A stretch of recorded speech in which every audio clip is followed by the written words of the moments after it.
Welcome to Mystery Manor Tales. I'm your host, Alexander Thorne. If you're new here, we dive into the shadowy world of classic whodunits, inspired by the queen of crime herself, Agatha Christie. Tonight, we have a special treat, an original Hercule Poirot murder mystery titled Corpse in the Courtyard of Mirador Palace. Settle in with a cup of tea, dim the lights, and let the intrigue unfold. Chapter 1. Arrival at the Palace. The Mirador Palace rose like a vision from the rugged Andalusian landscape, its alabaster walls catching the late afternoon sun. Nestled in the hills above Malaga, the palace was a blend of Moorish elegance and British opulence, its arches and domes adorned with intricate azulejo tiles that shimmered in hues of sapphire and gold. Once a stronghold of sultans, it had been restored by Sir Reginald Harrington, a wealthy British expatriate with a taste for grandeur. The palace's centerpiece was its central courtyard, a secluded quadrangle of orange trees and marble fountains, enclosed by high walls and iron gates locked each night. A place of beauty, yes, but as Hercule Poirot would soon discover, beauty often cloaks the darkest of secrets. Poirot's chauffeured car wound up the dusty road, the engine's hum mingling with the cicada's chorus. The Belgian detective, his black suit pristine despite the heat, adjusted his bowler hat and stroked his meticulously waxed mustache. He had been invited by Sir Reginald for what was billed as a restful holiday. But Poirot's instincts, those little gray cells he so often praised, whispered otherwise. Mon ami, he murmured to himself, gazing at the approaching palace. One does not summon Hercule Poirot for mere leisure. There is a purpose, n'est-ce pas? The car halted at the palace's grand entrance, where a massive oak door, studded with iron, stood beneath a horseshoe arch. Poirot stepped out, his polished shoes clicking on the cobblestones. A butler, stiff-backed and clad in livery, bowed. "You summoned Poirot to this paradise?" Sir Reginald chuckled, waving a hand. "All in good time, my friend. First, meet the others. We're a small party, but lively enough." He gestured toward the drawing room, where the other guests were gathered, their voices drifting through the open doors. Poirot followed, his eyes cataloguing every detail. The jasmine-scented breeze from the open windows, the faint creak of the floor underfoot, the glint of a silver candelabrum.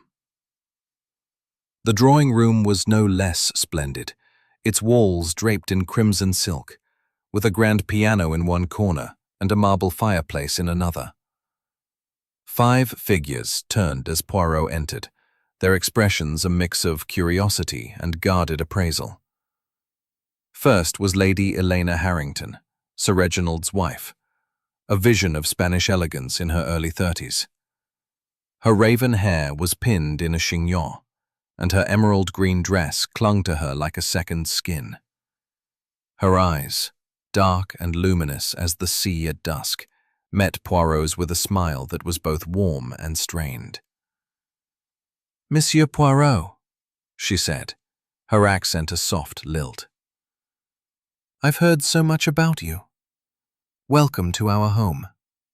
Poirot bowed, noting the slight tremor in her hand as she adjusted her pearl necklace. A woman with secrets, perhaps? Next came Victor Harrington, Sir Reginald's nephew and heir presumptive. At 28, Victor was the picture of youthful charm, with tousled blonde hair and a tailored suit that spoke of London's finest tailors. Yet his blue eyes were restless, darting about the room, and his cigarette trembled slightly as he took a drag. "Monsieur Poirot," he said, his tone clipped. "Hope you're ready for a dull holiday. Nothing much happens here." The lie was evident in his tight smile, and Poirot's grey cells hummed. Miss Clara Beaumont, a mystery novelist in her 40s, stood by the piano, her sharp features softened by a pair of gold-rimmed spectacles. Her auburn hair was pulled into a severe bun, and her tweed skirt and blouse suggested practicality over vanity. "A pleasure, monsieur." Impatience. Bloody hot here, Poirot. But the wine's top-notch. Glad you're joining us. Reginald's been singing your praises. His eyes, however, were wary, as if measuring Poirot's intent. Sir Reginald clapped his hands. "Right then. Drinks before dinner. Sherry, anyone?" Servants glided in with crystal decanters, and the group settled into plush armchairs. Conversations bubbled. Elena spoke of the palace's history. Victor boasted of his recent trip to Monte Carlo. Clara critiqued modern detective fiction. Thorne discussed herbal remedies, and Hale recounted a campaign in Burma. Yet Poirot, sipping his sherry, observed the undercurrents. Victor's glances at Elena, Clara's sharp retorts to Victor, Thorne's guarded responses, and Hale's occasional frown at Reginald. As the sun dipped below the horizon, casting long shadows across the room, Sir Reginald rose. "A toast to our gathering, and a special note. Tomorrow we'll tour the Courtyard Gardens, my pride and joy. Locked every night at sunset, mind you. Only one key, and it stays with me." He patted his waistcoat pocket, where a faint bulge suggested the key's presence. "No one in or out without my say-so." Poirot's eyes narrowed. Such declarations, in his experience, were invitations to chaos. "A most secure arrangement, monsieur," he said lightly. "But tell me, this courtyard, it is truly impenetrable?" Reginald grinned. "Like a fortress, Poirot. Walls 12 feet high, gates forged in Seville. You'd need wings to get in." The group laughed, but Poirot's smile was thin. The grey cells were already at work, piecing together the puzzle of this eclectic gathering. Why had Reginald invited him? Was it mere hospitality, or did the man sense danger? And those glances between Victor and Elena, affection, or something more sinister? Dinner was announced, and the guests moved to the dining hall, a cavernous room with a long mahogany table and chandeliers that glittered like stars. As they took their seats, "Nothing." "Bonne nuit," Poirot said at last, retiring to his room overlooking the courtyard. As he closed the curtains, he murmured, "Something is afoot, Hercule. The stage is set, and the curtain rises tomorrow." Little did he know, death was already waiting in the shadows. Chapter 2. The Gathering Storm. The dining hall of Mirador Palace was a spectacle of grandeur, its long mahogany table gleaming under the flicker of crystal chandeliers. The walls, adorned with tapestries depicting ancient Spanish battles, seemed to watch the guests as they took their places for dinner. Sir Reginald Harrington presided at the head, his cigar replaced by a glass of ruby-red wine, his booming voice filling the room with tales of his days in colonial India. "And there I was," he said, leaning forward, "face to face with a tiger in the Punjab. Blasted thing stared me down, but I held my ground." His laughter echoed, but Poirot, seated to his left, noted the forced joviality in his tone. Lady Elena Harrington, resplendent in her emerald dress, sat to Reginald's right, her smile radiant, but her eyes darting nervously toward Victor Harrington, the nephew, who lounged beside her. Victor's tailored suit was slightly rumpled, his blonde hair catching the candlelight as he swirled his wine glass with a touch too much vigor. Across from him, Miss Clara Beaumont adjusted her spectacles, her notebook tucked discreetly beside her plate, though her fingers twitched as if longing to write. Dr. Julian Thorne, the physician, sat opposite Clara, his graying beard neatly trimmed, his expression calm but his eyes watchful. At the far end, Colonel Marcus Hale puffed on his pipe, his weathered face creased in a half-smile as he nodded at Reginald's tale. The meal began with a chilled gazpacho, its vibrant red a stark contrast to the white linen tablecloth. Servants moved silently, their footsteps muffled by the thick Persian rugs. Poirot sipped his soup, his senses attuned to the undercurrents in the room. He observed Elena's hand linger near Victor's as she passed him a basket of bread, their fingers brushing visible. "Oh, the courtyard!" Reginald exclaimed, seizing the bait. "A marvel, Poirot. Built by the Moors, restored by yours truly. Orange trees, fountains, and walls high enough to keep out an army. Locked every night at sunset, only one key, and it's with me." He tapped his pocket again, a gesture Poirot noted as both proud and defensive. "A fortress, then?" Poirot said, his tone neutral but his grey cells whirring. "And yet, even fortresses have their weaknesses." Victor snorted, masking it with a cough. "What's to worry about? It's just a garden, uncle. Unless the orange trees start plotting." His jest drew a chuckle from Hale, but Elena's smile tightened, and Clara's pen scratched briefly in her notebook. As the main course, roasted lamb with rosemary and almonds, was served, the conversation shifted. Clara spoke of her latest novel, a murder mystery set in a Scottish castle. "The trick," she said, her voice sharp with authority, "is to keep the reader guessing. Too many clues and it's obvious. Too few and it's unfair." She glanced at Poirot as if testing him. "What do you think, monsieur? How do you balance the game of deduction?" Poirot dabbed his lips with a napkin. "Mademoiselle, the truth lies in the details. The small things others overlook. The tilt of a head, the choice of a word, the absence of a sound. These are the threads that weave the tapestry of guilt." His words hung in the air, and Clara's eyes narrowed, her pen pausing. Thorne cleared his throat. "Speaking of details, Reginald, how's your health? That cough of yours, persistent, isn't it?" His tone was clinical, but Poirot caught a flicker of something deeper, concern, or perhaps calculation. Reginald waved a hand. "Fit as a fiddle, Julian. Just the Spanish dust. Nothing a good cigar won't cure." He laughed, but Thorne's expression remained unreadable. Hale interjected, his voice gruff. "You always were stubborn, Reg. Remember that time?" A deliberate motion. "Monsieur Poirot," Reginald called. "Join us for a nightcap?" Poirot declined politely. "Merci, but I prefer to retire early. The journey was long, and the mind must rest to be sharp."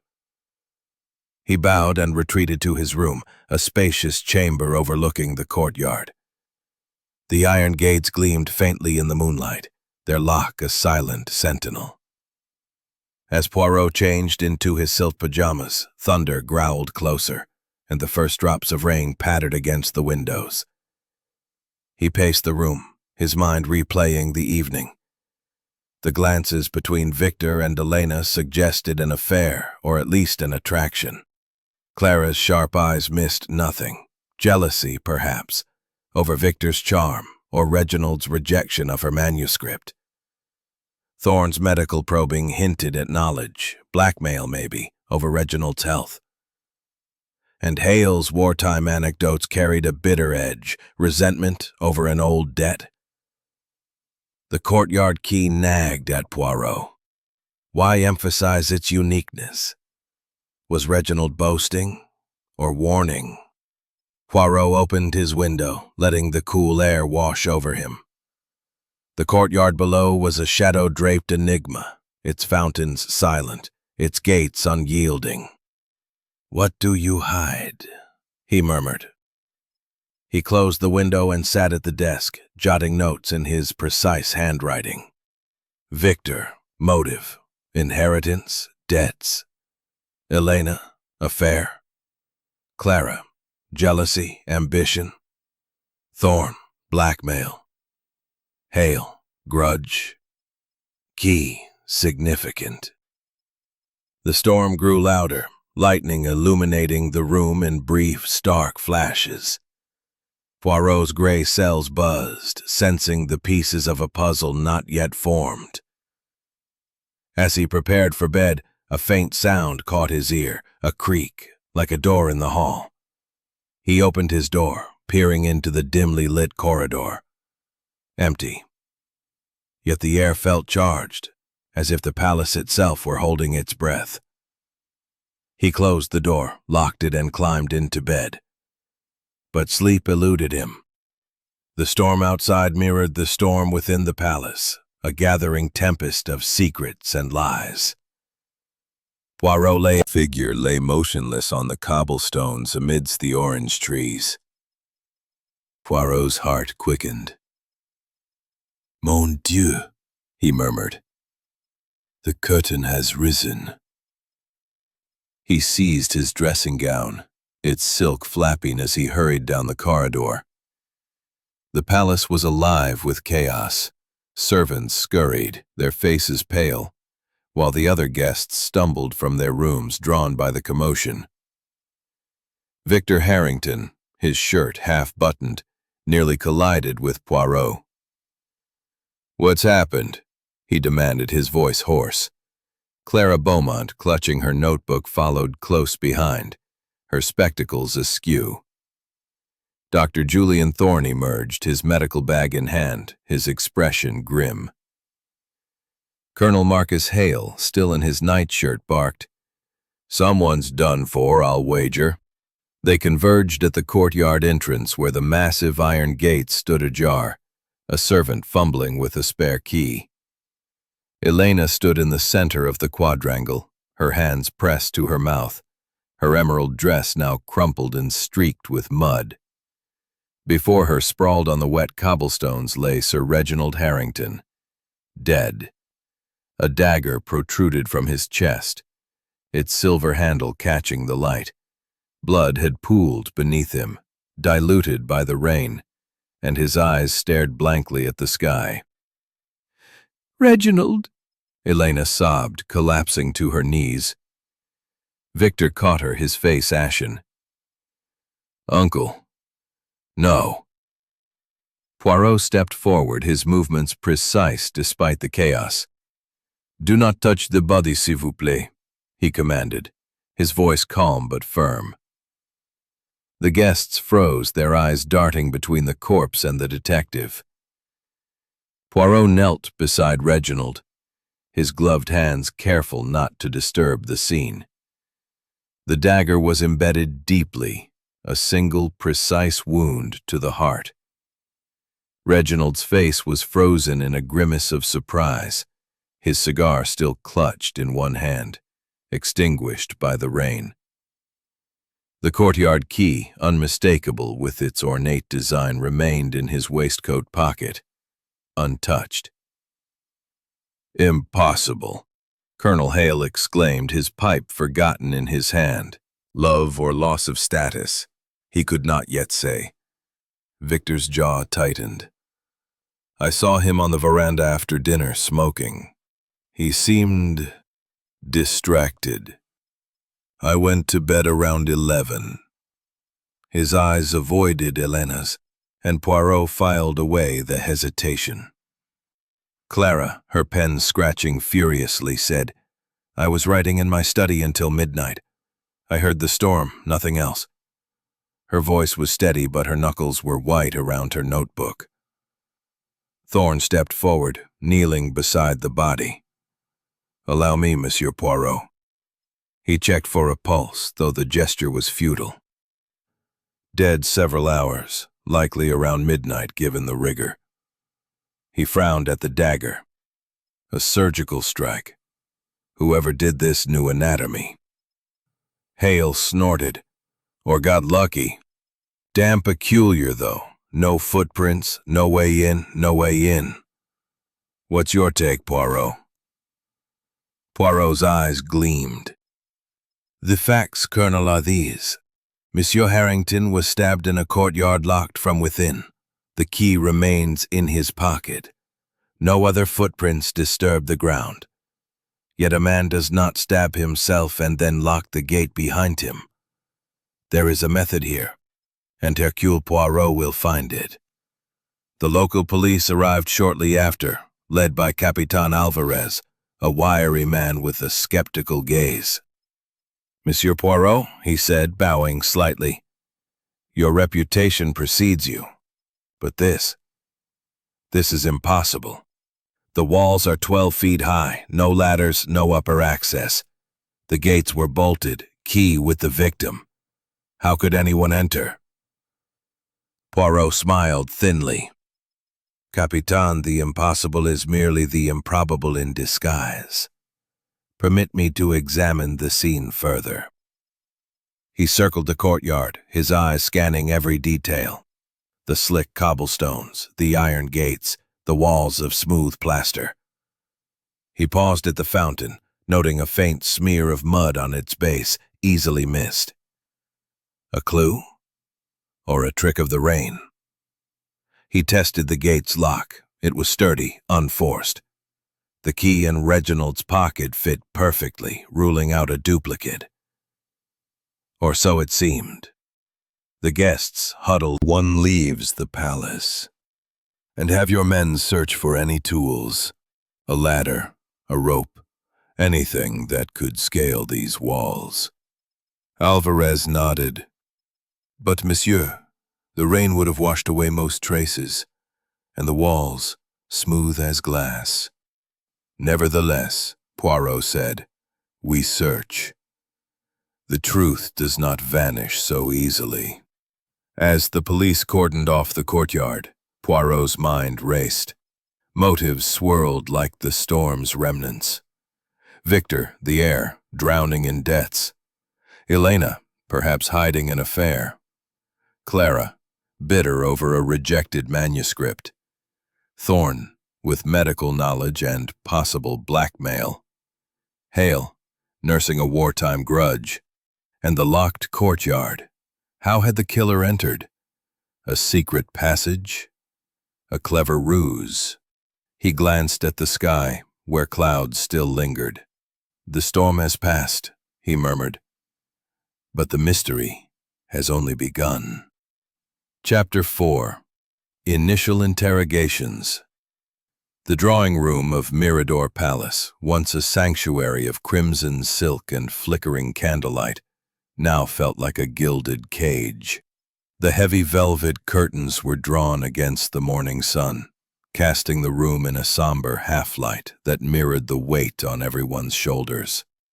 The air was thick with the scent of stale sherry and damp wool from hastily donned coats, and the grand piano stood silent, its keys untouched as if in mourning.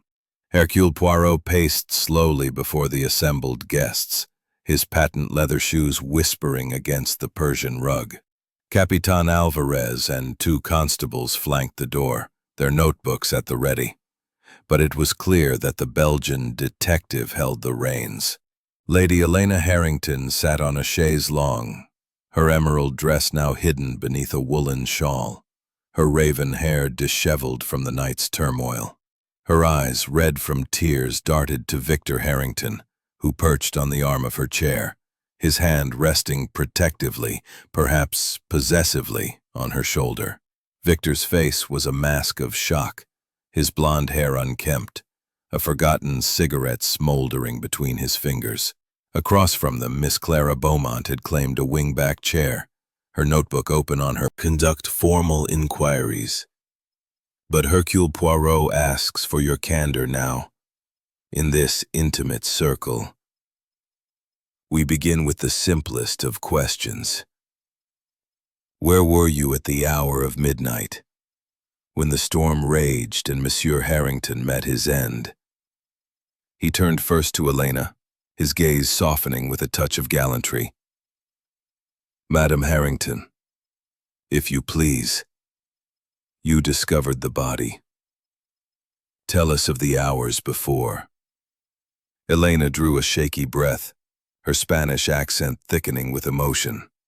I retired after dinner, Monsieur Poirot. Reginald, he kissed my cheek, said he'd lock the courtyard and join me soon. But he never came. I lay awake, listening to the rain, worrying about the storm. The thunder. It was so fierce. Around 11, I think, I heard footsteps in the hall. Reginald's perhaps returning to his study. But then nothing. I must have dozed off, for when I woke at dawn, something drew me to the window. I saw him lying there. The gates were open, I don't know how. I screamed, and the servant came with the spare key. Her voice cracked, and she buried her face in Victor's shoulder. Poirot noted the way Victor's hand tightened. A gesture of comfort or control? Alone in your room, then, Poirot mused, his eyes flicking to the clock on the mantel, its hands frozen at midnight. No one to corroborate? A pity. And yet, madame, you say footsteps. Did they pause? Did you hear a key turn, perhaps in the courtyard lock? Elena lifted her head, frowning. No, just the storm. Why do you ask? Details, madame. They are the breadcrumbs to truth. Poirot turned to Victor, his expression sharpening. Monsieur Harrington, nephew to the deceased. Your turn. Where were you when the lightning flashed and fate struck? Victor straightened, extinguishing his cigarette in a crystal ashtray with unnecessary force. I was on the veranda, possible entanglement in romance. Motive enough if desperation fueled it. Clara Beaumont cleared her throat, her pen pausing mid-scratch. If I may interject, Monsieur Poirot, this is also theatrical, but I'll play my part. I was in the study working on my novel till well past midnight. The storm was perfect inspiration, thunder like cannon fire. I heard nothing unusual, saw no one. The door was locked. I value my solitude. Her voice was crisp, laced with the authority of one who crafted mysteries for a living. Yet her fingers drummed the notebook's cover, a rhythm betraying unease. Poirot inclined his head. Mademoiselle Beaumont, a writer of crime. How fortunate. And this novel of yours, it features a locked room, no? A dagger in the dark? Tell me, did Sir Reginald's rejection of your manuscript sting deeply? Creativity spurned can breed resentment, even inspiration. Clara's cheeks flushed, her spectacles glinting as she leaned forward. Rejection. He called it derivative drivel. But murder. I weave tales, monsieur.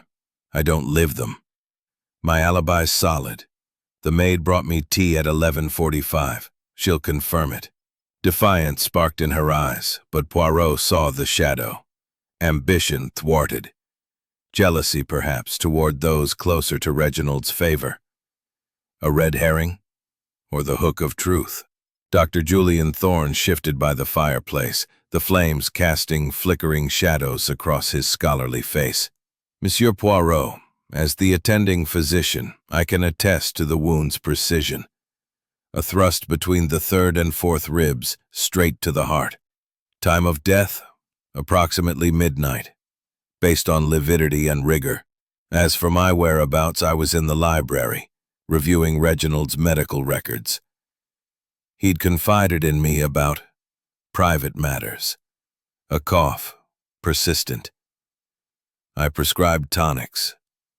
The storm masked any sounds. I retired around 12:30. His tone was measured, professional, but his eyes avoided the group, fixing instead on the dying embers. Poirot stepped closer, his voice dropping to a "Heard the rain drumming, thunder growling, war's old friend. Retired early, say 10 o'clock. Didn't stir till the scream." His gravelly voice boomed, but his hands trembled slightly as he relit his pipe, the match flaring like a gunshot. Poirot regarded him steadily.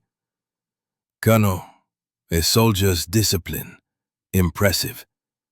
Yet wars leave scars, do they not? A debt unpaid from Burma, perhaps?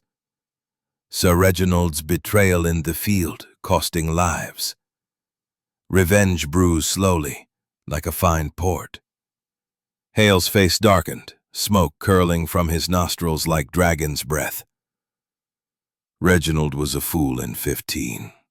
Left my platoon exposed for his glory. But I forgave it years ago. This, I'd not soil my hands." His denial rang hollow, laced with the bitterness of old wounds. As the interrogations concluded, Poirot clapped his hands softly. "Merci, mes amis. Your words form the mosaic, but pieces are missing. Alibis thin as Spanish lace. Capitan, I suggest we search the premises, rooms, studies, verandas, and the courtyard once more for anomalies." Alvarez nodded, dispatching his men. In the brief lull, Poirot retreated to a corner, his mind a whirlwind. Alibis. Elena alone, Victor evasive, Clara with a maid, Thorne solitary, Hale unverified. Motives intertwined. Inheritance for Victor, passion for Elena, rejection for Clara, secrets for Thorne, grudge for Hale. And the courtyard, locked, yet breached. As servants brought coffee, Poirot sipped his, black and strong, pondering. A wet footprint in the hall, glimpsed earlier. Whose? A missing letter opener from the study, its shape akin to the dagger. Clara's domain? Red herrings, perhaps, but each a thread to pull. Victor approached, voice low. "Poirot, Elena's distraught. This, it's madness. You believe one of us did it?" Poirot's eyes twinkled. "Belief is for the clergy, monsieur. Facts are for Poirot. But trust, quiet authority." His mustache quivering like a compass needle pointing to truth.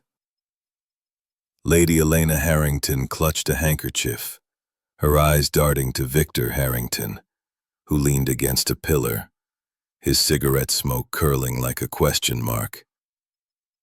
Miss Clara Beaumont's pen scratched relentlessly in her notebook, her spectacles glinting with reflected light.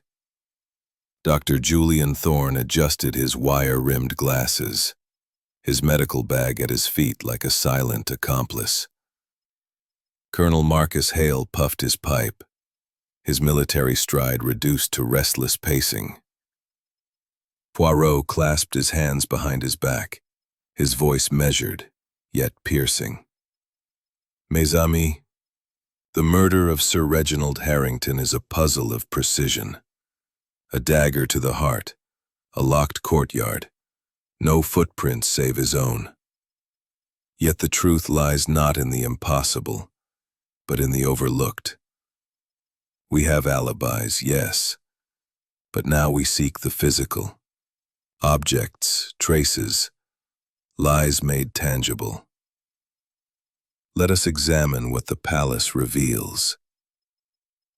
He began with the courtyard, returning to the scene with Capitan Alvarez and his constables. The cobblestones, washed clean by the storm, offered little beyond Reginald's solitary footprints, leading from the gate to his body. Poirot knelt by the fountain, where the smear of mud he'd noted earlier caught his eye again. He scraped a sample, noting its reddish hue, unusual for the courtyard's gray soil. A clue, perhaps, he murmured, or a distraction. Near the gate he found a scrap of paper, rain-soaked but legible, tucked beneath an orange tree. It read, "Meet me at midnight, E." The initial leaped out, pointing to Elena, but the script was stiff, almost deliberate. A forgery? Poirot mused, pocketing it for later scrutiny. Inside, the search of the guests' rooms, conducted under Alvarez's watchful eye, had yielded a trove of curiosities. In Victor's quarters, Poirot found a crumpled racing stub, debts mounting to thousands, a motive for a desperate heir. But more intriguing was a single leather glove. Novelist's mind is always plotting. Her maid confirmed the tea delivery at 11:45, but Poirot noted the maid's hesitation. Bribed, or simply nervous?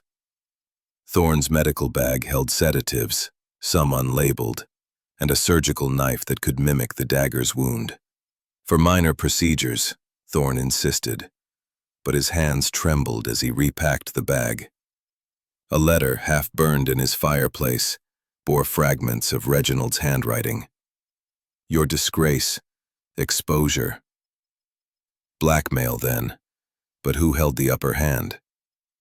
Hale's room offered a bent wartime medal and a tobacco pouch matching the courtyard's faint traces.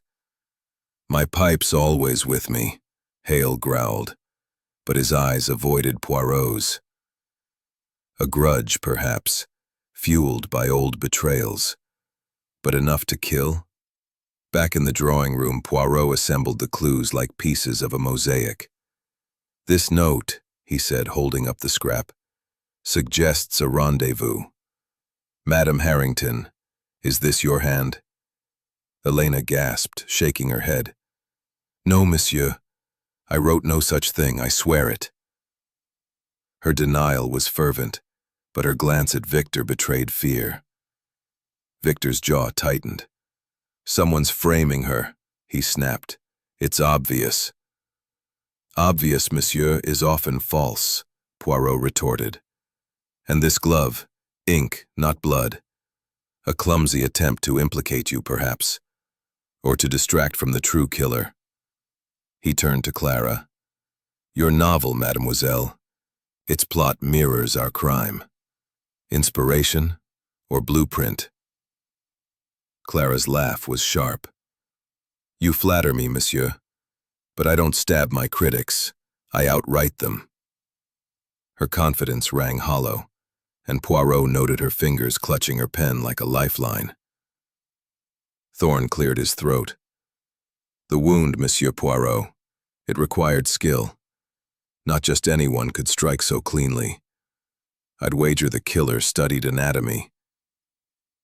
His deflection was subtle, but Poirot caught it. Indeed, docteur. And your bag contains tools of such precision. Tell me, these sedatives, could they mask a man? Note. Forged, I suspect, to point to Madame Harrington. The glove, planted to ensnare Monsieur Victor. The letter opener, too clean, too convenient. And yet, the dagger, the wound, the key.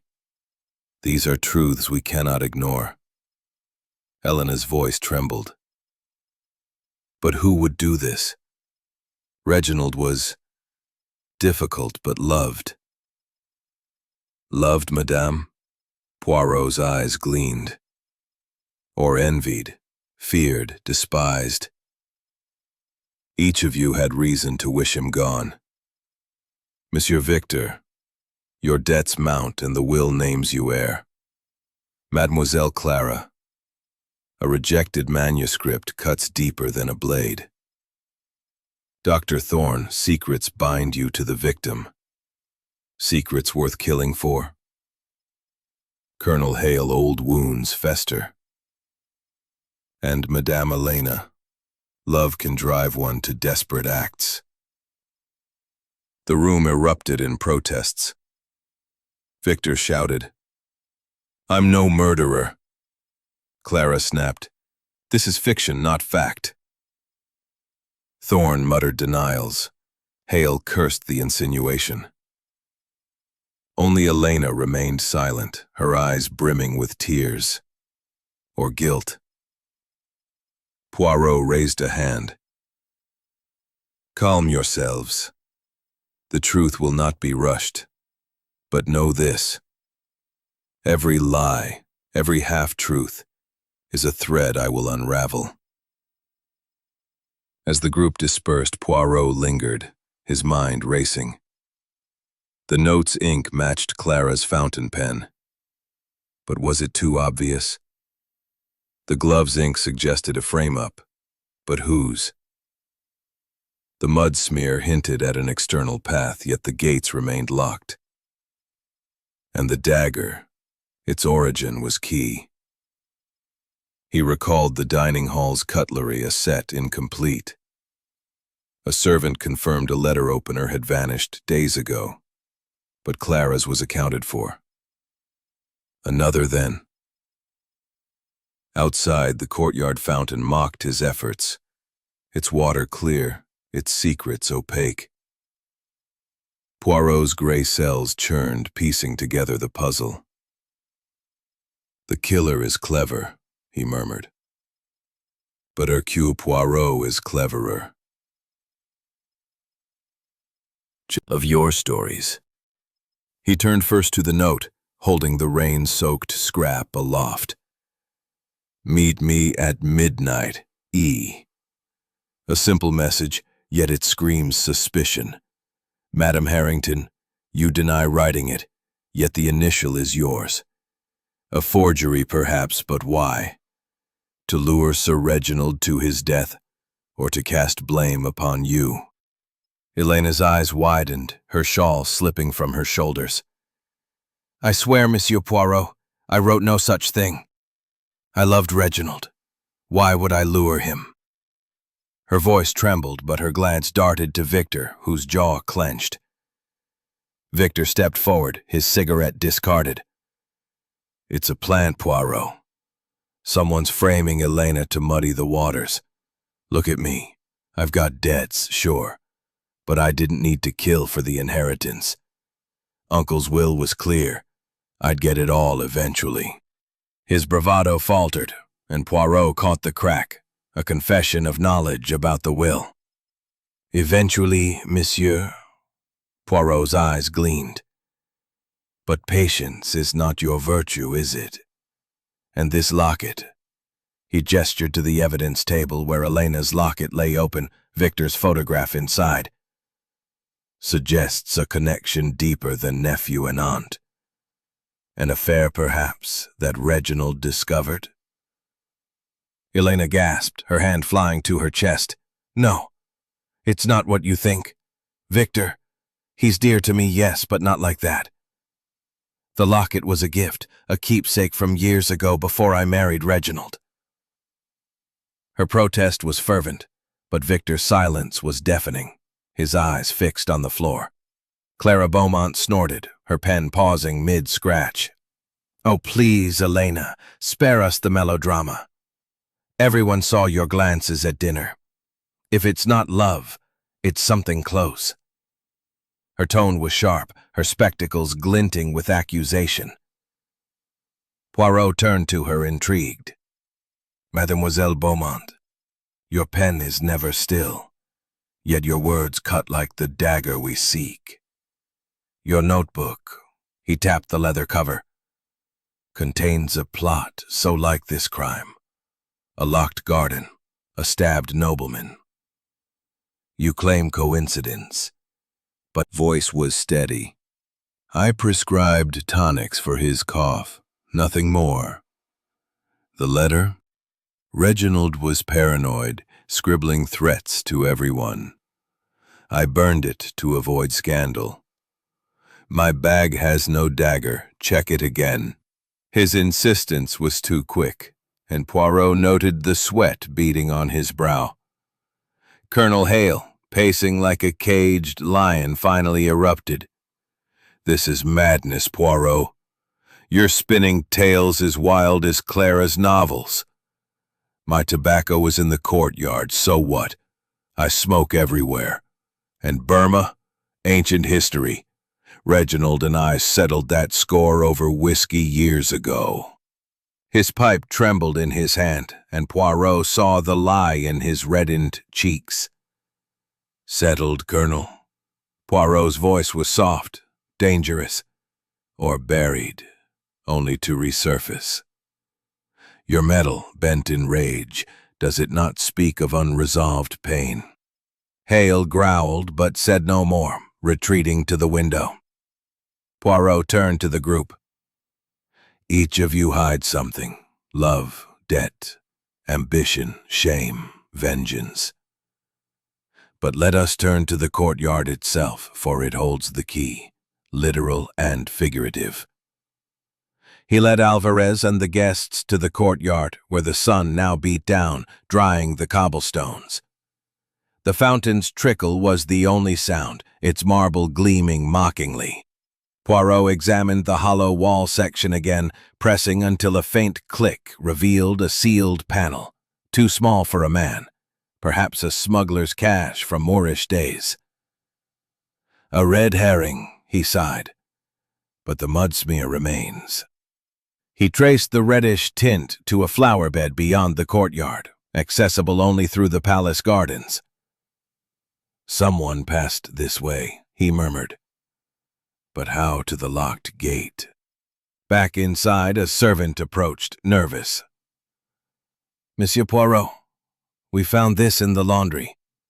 She held a bloodied cloth, its edges frayed. It was in Dr. Thorne's linens. Thorne paled, stammering. "I treated a servant's cut yesterday, nothing to do with this." Poirot examined the cloth, noting its size, too small for a murder's mess. Another distraction, claimed. He was arguing with someone. Couldn't hear who. Hale's face darkened, but he muttered, "A servant. About the wine." Nothing more. Poirot's mind raced. The will shifted motives. The cloth implicated Thorne. Hale's alibi cracked. And the mud suggested an external path, yet the gates remained locked. He recalled a faint creak from his room's balcony the night of the murder.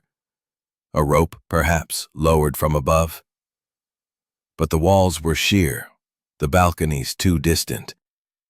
He confronted the group once more. The web tightens. A new will, a bloodied cloth, a misspoken hour. "Someone among you knows more than they say. Speak now, or the truth will find you." Silence fell, broken only by the fountain's distant trickle. Eyes darted, Elena to Victor, Clara to her notebook, Thorne to his bag, Hale to the window. The palace itself seemed to watch, its secrets locked tighter than the courtyard. Chapter 7. Deepening Shadows. The late afternoon sun cast long, slanted rays through the drawing room's windows, painting the crimson silk walls with streaks of gold and shadow.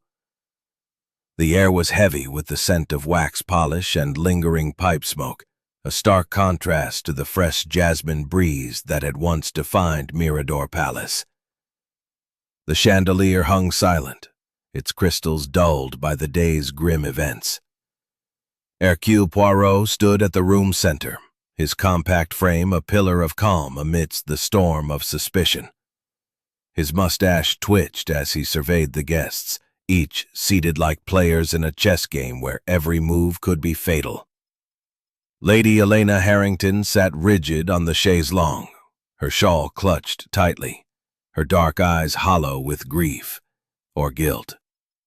Victor Harrington leaned against the grand piano, his cigarette unlit, his blonde hair disheveled as if he'd run his hands through it 100 times.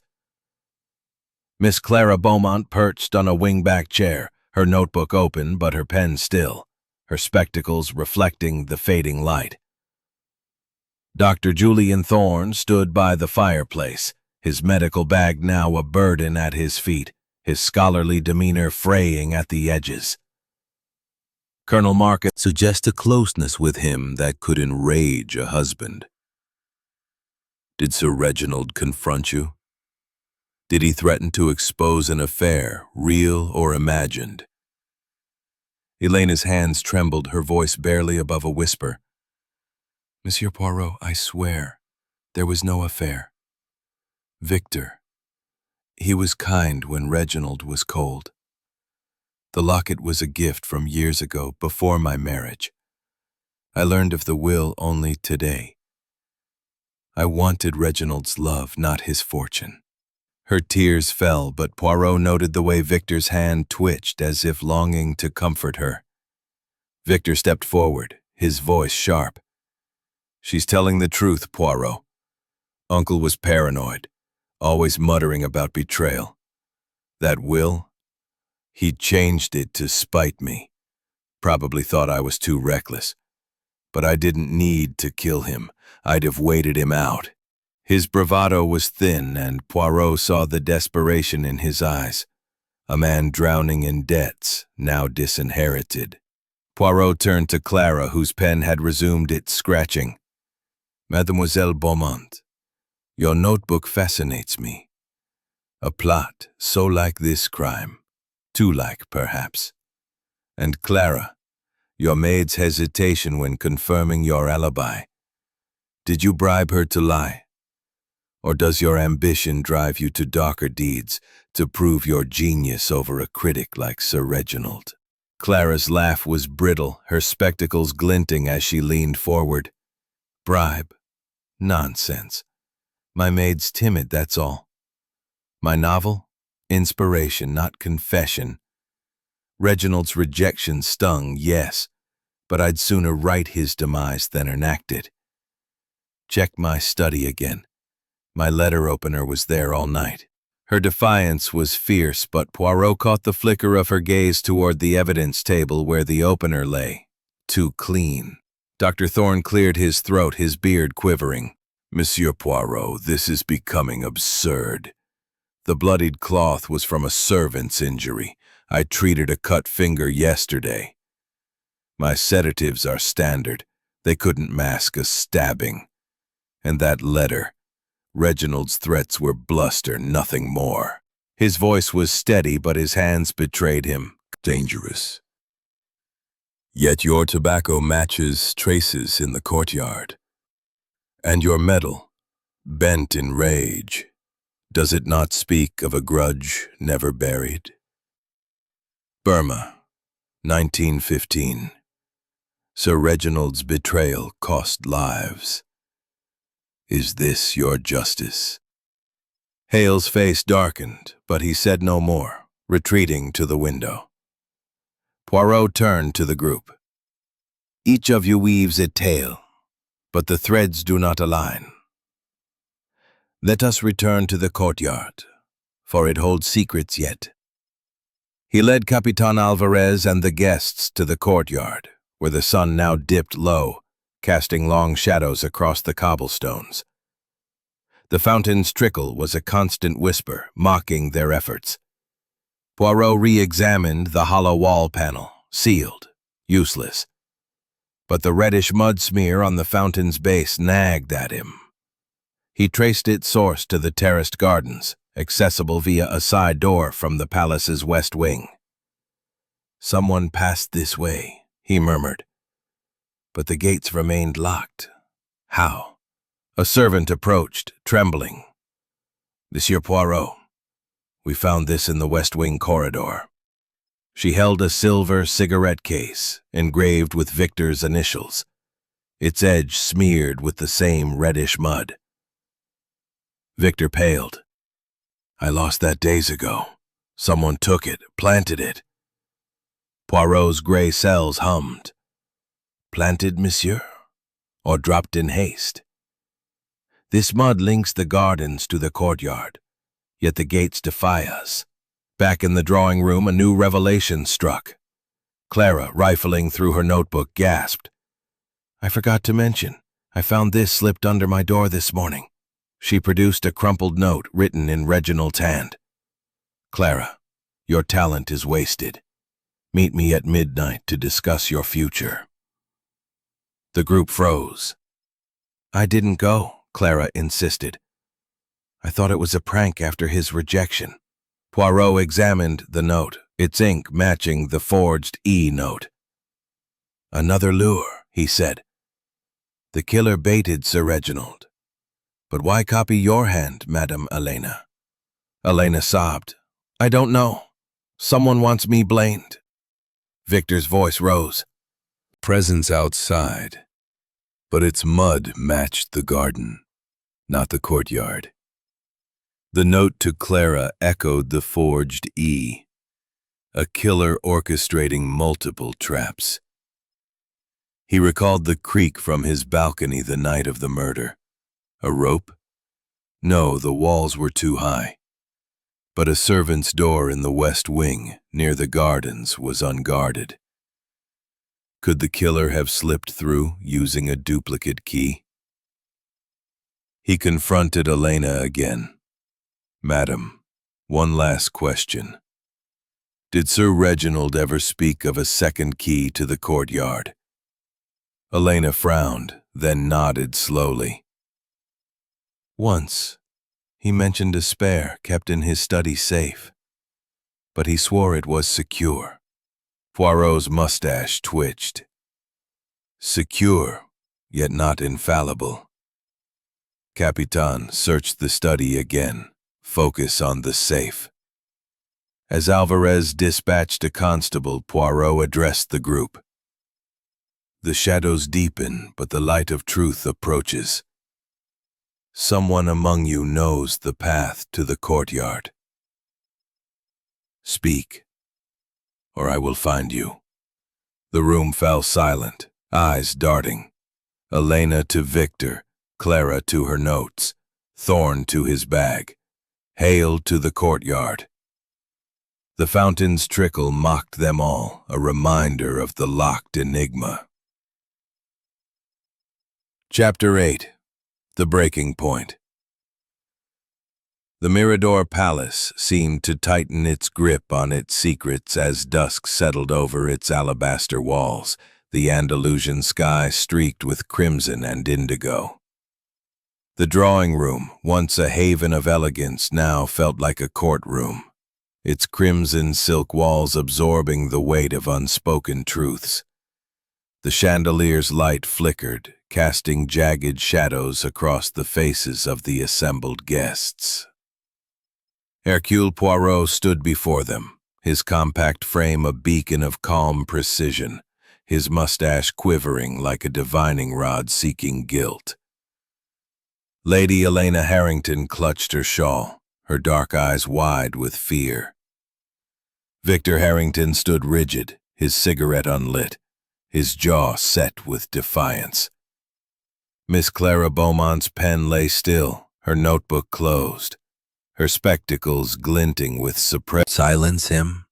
Elena's voice broke, her Spanish accent thick with emotion. Monsieur Poirot, I swear I knew nothing of the will. Reginald was distant, yes, but I loved him. The note, it's not mine. Someone wants me blamed, to tear me from Victor. Her tears fell, but Poirot noted Victor's hand hovering near hers, a gesture halted by scrutiny. Victor stepped forward, his voice sharp. She's innocent, Poirot. That note's a fake, and the will? Uncle was playing games, pitting us against each other. I didn't need to kill him. I'd have outlived him. His bravado rang hollow, and Poirot saw the sweat on his brow, the desperation of a disinherited heir. Outlived, monsieur? Poirot's eyes gleamed. Yet your cigarette case, found in the west wing with reddish mud, places you near the gardens, close to the courtyard. Lost, you say. Stolen, perhaps, to frame you? Or dropped in haste as you fled the scene? Victor's face paled. I told you it was stolen. I was in my room, not skulking in the gardens. But his eyes flicked to Elena, betraying fear. Or guilt. Poirot turned to Clara, whose notebook lay closed, an unusual surrender. Mademoiselle Beaumont, your second note. Clara, meet me at midnight, mirrors the forged E. A killer luring 2 victims, perhaps, or a clever ruse to muddy the waters. Your maid confirms your alibi, yet her hesitation speaks louder. And your novel's plot, so like this crime. Are you the author of murder, or merely its scribe? Clara's lips tightened, her spectacles flashing. You're grasping, monsieur. My note was a prank, ignored. My novel? Art imitates life, not the other way around. My maid's nervous. She's young, not bribed. Search my study again, you'll find nothing but ink and ambition. Her voice was steady, but her hands clutched the chair's arms, knuckles white. Dr. Thorne by the fireplace shifted uneasily. This is a circus, Poirot. The bloodied cloth was from a servant's cut, as I said. My sedatives, harmless tonics. And that eyes blazed, but his hands shook, betraying a soldier's pride wounded by accusation. Old news, Colonel? Poirot countered. Yet your medal, bent in rage, tells a different tale. And your veranda argument, Clara saw you, but no servant confirms it. Were you in the gardens near the courtyard, plotting justice for past betrayals? Hale ground, retreating to the window. Poirot turned to the group. The net tightens, mes amis. Lies unravel, and the courtyard's secret beckons. Let us revisit it. He led Capitan Alvarez and the guests to the courtyard, where twilight painted the cobblestones in hues of violet and gray. The fountain's trickle was a constant taunt, its marble gleaming under the first stars. Poirot re-examined the gate's lock, unforced, the key still in Reginald's pocket. The reddish mud smear on the fountain nagged at him, its source in the gardens a tantalizing clue. He traced the path to the West Wing servants' store, unguarded during the storm. A route, he murmured, but the lock remains the enigma. A constable returned, breathless. Monsieur Poirot, the safe in Sir Reginald's study. It's open. No second key, but we found this. He held a ledger, its pages detailing payments to Thorne, large sums, marked consulting fees. Blackmail or legitimate? Poirot's gray cells spun. This ledger changes the game. Dr. Thorne, these payments, explain. Thorne stammered. Medical advice. Reginald's health was fragile. Opium, yes, for pain. I kept it quiet. His admission hung heavy, a motive laid bare. Back in the drawing room, a new twist emerged. Elena, trembling, approached Poirot. I remembered something. Reginald mentioned a loose tile in the courtyard near the fountain. He said it hid something. I thought he was joking. Poirot returned to the courtyard, probing the fountain's base. A tile shifted, revealing a small cavity, empty, but scuffed as if recently disturbed. A hiding place, he said to Alvarez. For a key, a weapon, or another victor. But Hercule Poirot sees beyond the surface. Who used the storm? Who knew the tile? Speak, or I will unravel you. The room erupted. Victor accused Thorne. Thorne blamed Clara. Clara pointed to Hale. Hale cursed them all. Elena sobbed, clutching Victor's arm. The fountain's trickle mocked them, a reminder of the locked enigma. Chapter 9. The Revelation. The Mirador Palace stood bathed in the pale glow of a crescent moon, its alabaster walls ghostly against the Andalusian night. The courtyard, once a haven of orange trees and marble fountains, now felt like a stage for judgment, its iron gates gleaming like bars of a cage. Hercule Poirot had assembled the guests beneath the arched colonnade, their faces illuminated by flickering lanterns that cast long, wavering shadows. Lady Elena Harrington clung to Victor Harrington's arm, her emerald dress dulled by dust, her eyes wide with dread. Victor stood tense, his blonde hair catching the light, his cigarette discarded. Miss Clara Beaumont gripped her closed notebook, her spectacles reflecting the lantern's glow, her face a mask of defiance. Dr. Julian Thorne clutched his medical bag, his graying beard trembling with suppressed emotion. Colonel Marcus Hale leaned against a pillar, his pipe unlit, his military bearing frayed by the weight of accusation. Capitan Alvarez and his constables stood watch, their notebooks poised, but it was Poirot's voice, calm, precise, relentless, that held the night captive. "Mes amis," he began, his hands clasped behind his back, his mustache quivering with purpose. "We stand at the precipice of truth. Sir Reginald Harrington was murdered in this locked courtyard. A dagger to his heart, no footprints save his own. The key in his pocket. A puzzle, yes, but not impossible. The clues, note, glove, cloth, cigarette case, ledger, tile, have led us through a labyrinth of lies. Tonight, Hercule Poirot will reveal the killer, for the gray cells have spoken." The group stirred, murmurs rippling like the fountain's trickle. To Thorne. Blackmail, perhaps. And the tile, loose by the fountain, an empty hiding place, but a clue to intent. Poirot paced the courtyard, his shoes clicking on the cobblestones. The killer planned meticulously. They knew the courtyard's lock, the storm's cover, the palace's secrets. Let us consider the motives. Monsieur Victor, debts and a lost inheritance. Madame Elena, love or fear of exposure. Mademoiselle Clara, ambition scorned. Dr. Thorne, a hidden disgrace.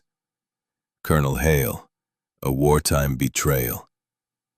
Each could wield a dagger, but only one fits the puzzle. He stopped, facing the group, his eyes gleaming. The murderer is Dr. Julian Thorne. A gasp tore through the night. Thorne's face drained of color, his medical bag slipping from his grasp. "Preposterous," he cried. "I'm a healer, not a killer." Poirot's voice was unyielding. "Listen, doctor, and hear the truth. You killed Sir Reginald Harrington, driven by fear of exposure. The ledger reveals payments, large sums, marked as consulting fees. But they were blackmail. Reginald knew of your past.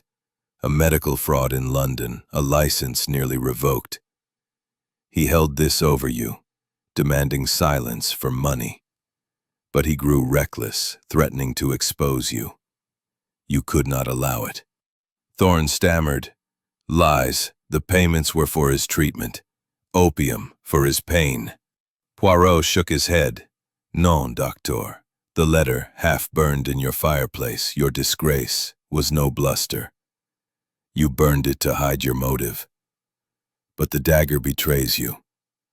It came from your medical bag, a surgical knife, precise, matching the wound's clean thrust. You knew anatomy, could strike the heart in one blow." He gestured to the courtyard. "The locked gates? A ruse. You used a duplicate key hidden in the loose tile by the fountain. Sir Reginald mentioned a spare to Madame Elena, kept in his study safe. You, as his physician, had access to his study, his secrets. You took the key and gripped the knife tightly, leaving your mark. The storm hid your steps, but not your guilt. Thorn collapsed to his knees, his beard trembling. He would have ruined me, he whispered. Years of work, my reputation, gone. He laughed, said he'd tell the world. I begged, but he mocked me. That night I waited in the gardens, used the spare key. He came, expecting Elena. One thrust. It was quick. Elena sobbed, Victor clutching her. Clara's pen fell, her face pale. Hale muttered, "Damn fool." Alvarez signaled his constables, who moved to restrain Thorn. Poirot raised a hand. "One moment, Capitan. Let us clarify the red herrings, for the truth must be complete. The note to Mademoiselle Clara, 'Meet me at midnight,' was your work, Docteur, to multiply suspicion. The cigarette case stolen to frame Monsieur Victor. The mud smear a careless trace of your path. The tile, your hiding place for the key, overlooked by all but Poirot." He turned to the group. "Each of you played a part, unwittingly or not. Madame Elena, your locket fueled suspicion of an affair, but it was innocent. Monsieur Victor, your debts made you a target, but you were no killer. Mademoiselle Clara, your novel mirrored the crime, but it was inspiration, not guilt. Colonel Hale, your grudge was real, but old. The killer used your weaknesses to obscure his own." Thorn hung his head, silent. Alvarez cuffed him, his voice grim. "You'll answer to Spanish law, Doctor." Poirot's eyes softened, but his voice remained firm. "The gray cells have triumphed, mes amis. The courtyard's secret is no more. But justice is not vengeance. It is truth, served cold and clear."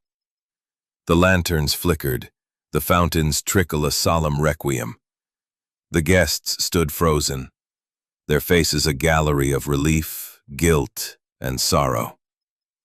The palace, once a jewel, now felt like a tomb, its secret shoulder, a gesture of support, not possession. Miss Clara Beaumont sat apart, her notebook open but untouched, her spectacles folded in her lap, her sharp features softened by reflection. Colonel Marcus Hale leaned against the grand piano, his pipe finally lit, its smoke curling upward like a farewell to old grudges. Capitan Alvarez and his constables guarded the door, their presence a formality now that Dr. Julian Thorn sat in cuffs, his head bowed, his medical bag abandoned on the floor. Poirot entered, his steps measured, his voice a soothing balm. "Mes amis," he began, clasping his hands. "The tragedy of Sir Reginald Harrington has reached its end. The courtyard's secret is laid bare, the killer unmasked. Dr. Thorn, driven by fear of exposure, struck with a dagger from his own bag, using a duplicate key to breach the locked gates. The forged notes, the inked glove, the bloodied cloth, all were his tools to confuse and mislead. But Hercule Poirot's gray cells see through such deceptions." He turned to Thorn, whose scholarly facade had crumbled, his graying beard framing a face etched with defeat. "Doctor, you have confessed, but permit me to clarify for all.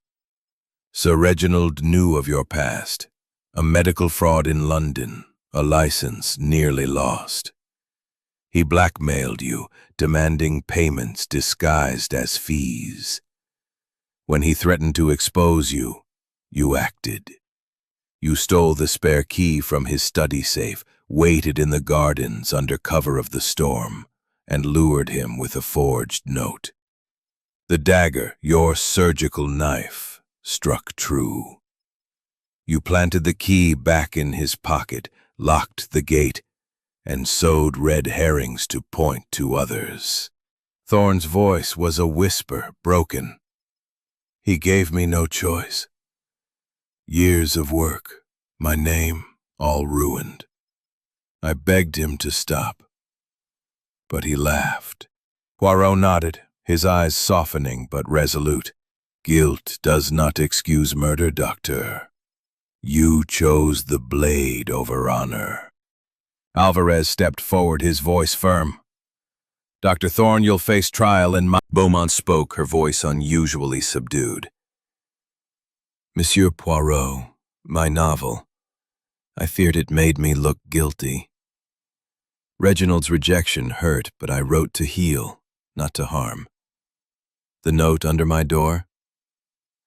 Another of Thorne's deceptions, Poirot said.